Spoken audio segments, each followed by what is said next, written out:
yra Unimas dirbtuvės. Aš esu Tomasz Kusensk ir kartu dabar išbandysime naują techniką. Aštrus įrankiai yra būtina sąlyga švariam, greitam, mažiau varginančiam ir saugesniam darbui dirbtuvėse. Tačiau net ir aukščiausios kokybės ašmenys kartais atšimpa. Mažiau kokybiški greičiau, kokybiškesni vėliau. Daugumą ašmenų galima sėkmingai pagaląsti.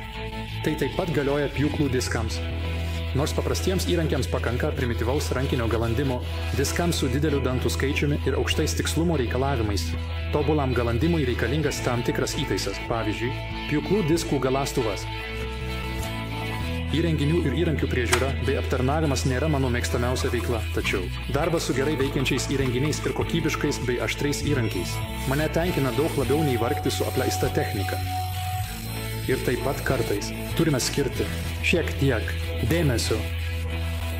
Pigus pjūklų diskai su mažomis karbido plokštelėmis net neapsimoka galąsti, nes paslaugos kaina yra didesnė nei naujo disko kaina. Be to, kad šie diskai ilgai neišlaiko aštrumo, darbas su jais yra triukšmingas ir lėtas, nes jų apdirbimas atitinka kainą. Jie vibruoja ir turi didesnę trintį. Tikiu, kad beveik kiekvienas kartais pasidavė patraukliam pasiūlymui ir dirbtuvėse turi tokį diską.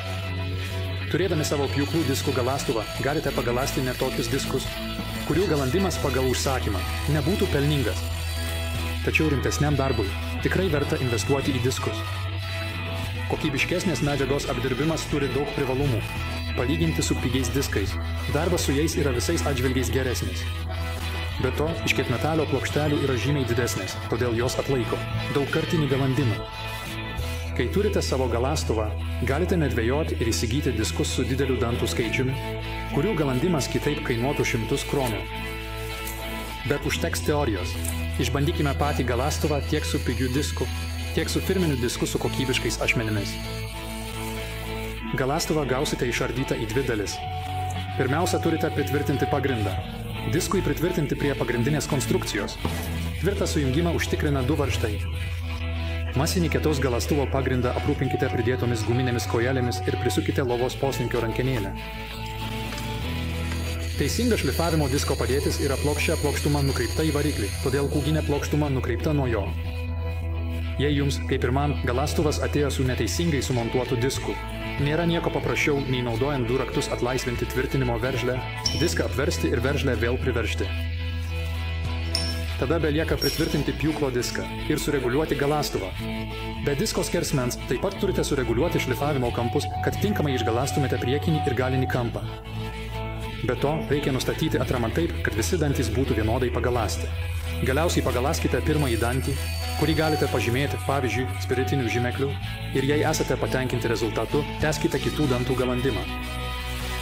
Galandant pašalinkite tik būtiną danties dalį. Pašalinus per daug medžiagos, be reikalo sumažinate galimų galandimų skaičių. Ir galioja taisyklė: geriau, dažniau ir mažiau, nei rečiau ir daugiau. Dantų priekinės dalies galandimas. Priekinės dalies paviršiai galandami, plokščiu šlifavimo disko paviršiumi. Pirmiausia, atlaisvinkite tvirtinimo varžtą. Nustatykite šlifavimo disko ašį į horizontalią padėtį ir varžtą priverškite. Atlaisvinkite kitus tvirtinimo varžtus ir pasirinkite atitinkamą centravimo įvorę, kurią prisukite.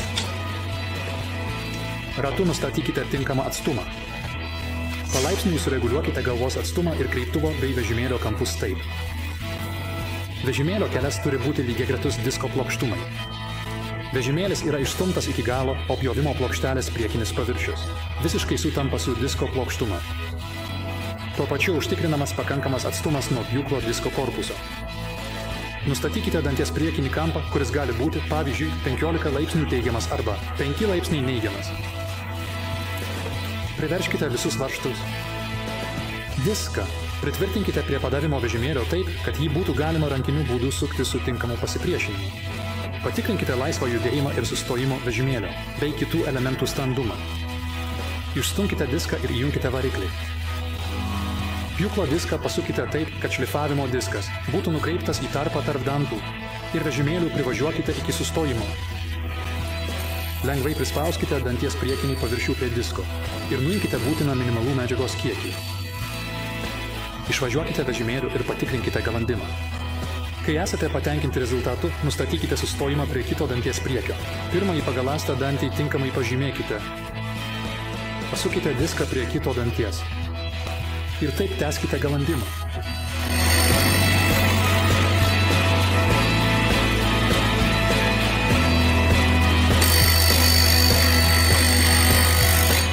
Dantų nugarėlių galandimas. Nugarėlių galandimą atlikite tik po priekio galandimo. Nugarėlių paviršiai galandami kūginių šlifavimo disko paviršiumi. Paviršiai gali turėti skirtingą nuolydį arba išdėstymą. Yra tiesių, pakaitinių arba, pavyzdžiui, trapecinių ir dažniausiai jie keičiasi kas antrą dantį. Kiekvieną tokių paviršių rinkinį reikia nustatyti ir galąsti atskirai. Atlaisvinkite varžtą ir nustatykite šlifavimo disko kampą.